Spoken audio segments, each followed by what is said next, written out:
Buenas tardes, somos el grupo 4. Hoy les vamos a hablar sobre el hematoma epidural.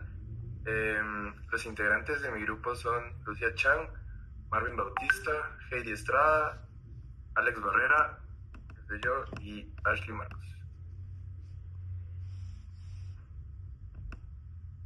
Muy buena tarde, mi nombre es Heidi Estrada y voy a decir los datos generales, que nuestra paciente tenía 50 años de edad y era una paciente femenina.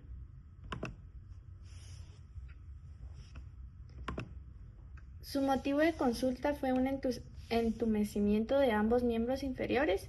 Esto quiere decir que perdió sensibilidad en las piernas y acudió con nosotros.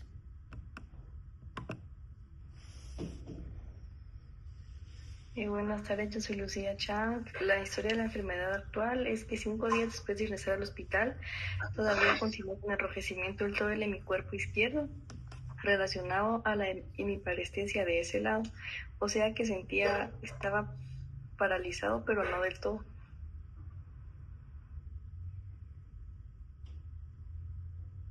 Buenas tardes, mi nombre es Marvin Bautista y le voy a hablar sobre los antecedentes. Dice que padece insuficiencia de la válvula mitral. En el año 2021 fue intervenida quirúrgicamente y se colocó una prótesis valvular. Actualmente continúa con el tratamiento de warfarina y seguimiento por el especialista en cardiología. Lo que significa es que el paciente tiene una válvula mitral artificial colocada desde 2021 y por la prótesis recibe warfarina, que es un anticoagulante de forma crónica para evitar trombos sobre la válvula. Entonces, esto es relevante porque la coagulación aumenta el riesgo del sangrado y cualquier deterioro neurológico agudo en un paciente anticoagulado pone en la lista de las hemorragias como causa potencial grave.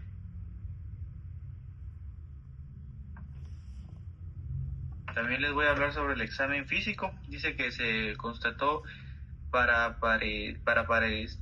paresia asimétrica de predominio izquierdo. Esto significa debilidad en ambas piernas, pero más marcadas en la izquierda. Hay un reflejo osteotendinoso aquiliano y rotuliano exaltado, que eso se refiere a los reflejos del tobillo, que es aquiliano, y rodilla, que es rotuliano, y exaltado indica que había una hiperreflexia, que son reflejos aumentados.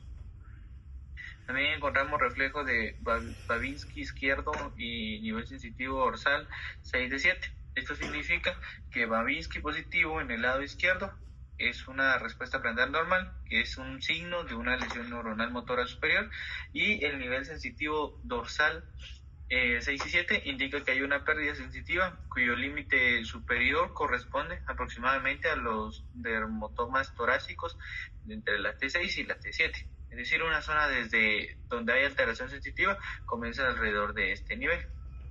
También se realizó nuevamente un INR que resultó en 7.95.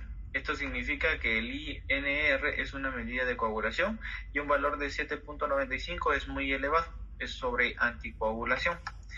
También tenemos que pasadas las 24 horas se empeoró el cuadro clínico.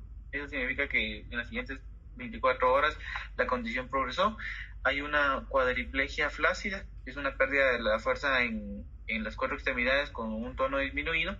Hay reflejos bicipitales muy disminuidos, rotulianos, aquilianos y abólidos. Dice los reflejos tendinosos se encuentran muy bajos o están ausentes. Babinski izquierdo presente, que persiste signo de vía motora superior de ese lado.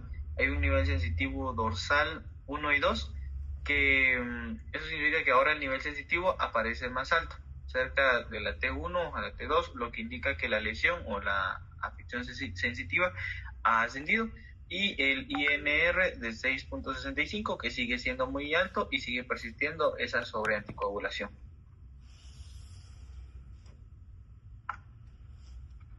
Buenas tardes, mi nombre es Ashley Marcos y yo daré la explicación sobre los exámenes de laboratorio.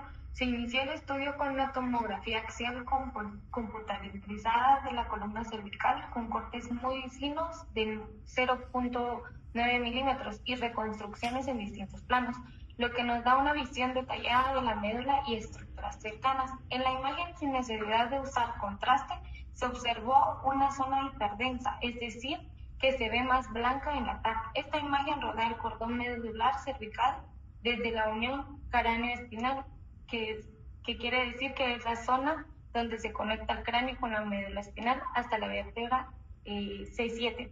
Principalmente en la parte anterior, esto estaba produciendo comprensión en la médula espinal, pero sin evidencia de fracturas en huesos ni alteraciones en los tejidos blandos alrededor.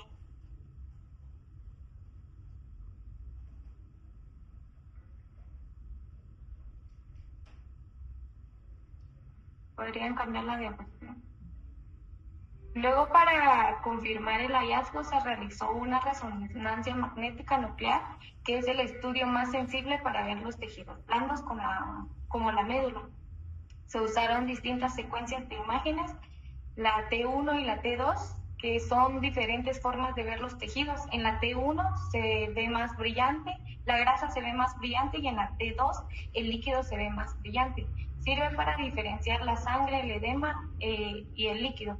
Lo que se encontró fue nuevamente una imagen anormal de intensidad variable en el espacio epidural anterior, desde la unión craneoespinal hasta la vértebra C7, coincidiendo con lo que ya se había visto en la TAC. Además, se observó que la señal de la médula cervical estaba alterada en toda su extensión, lo que indica compromiso medular. Con estos hallazgos se planteó como diagnóstico probable un hematoma epidural espinal asociado a hematomielía cervical, que es un sangrado dentro de la médula, aunque también se consideró como diagnóstico diferencial un edema no traumático de la médula.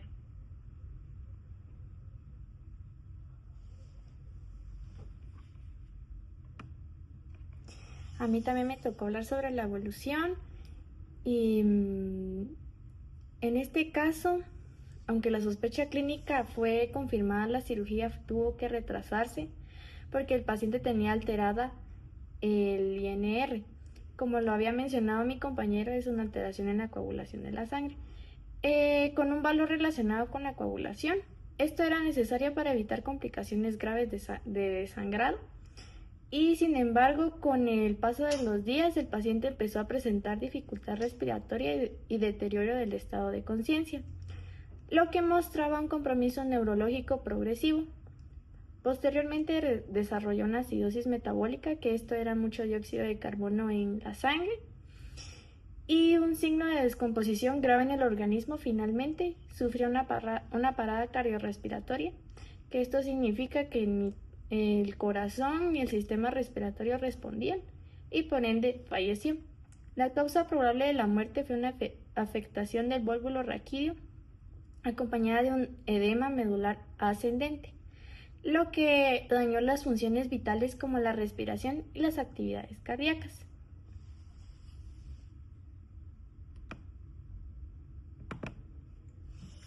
Buenas tardes, soy Alex Barrera y les voy a hablar sobre la patogenia. El hematoma epidural espinal espontáneo es una enfermedad muy poco frecuente, pero puede producir una comprensión medular aguda, es decir, una presión directa sobre la médula espinal que afecta a su funcionamiento.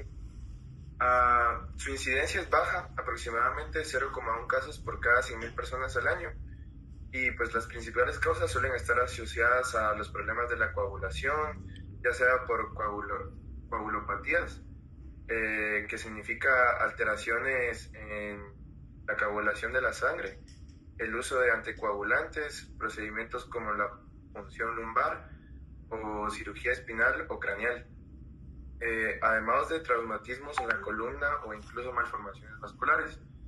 En cuanto a las manifestaciones, pues estas pueden variar mucho, desde síntomas leves como dolor interescapular, que es dolor en los omóplatos, o una misma afectación en las raíces nerviosas, hasta casos graves como lesión medular completa.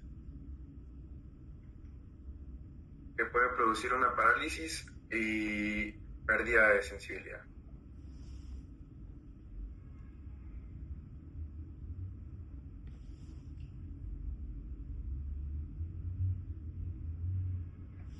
Cortala.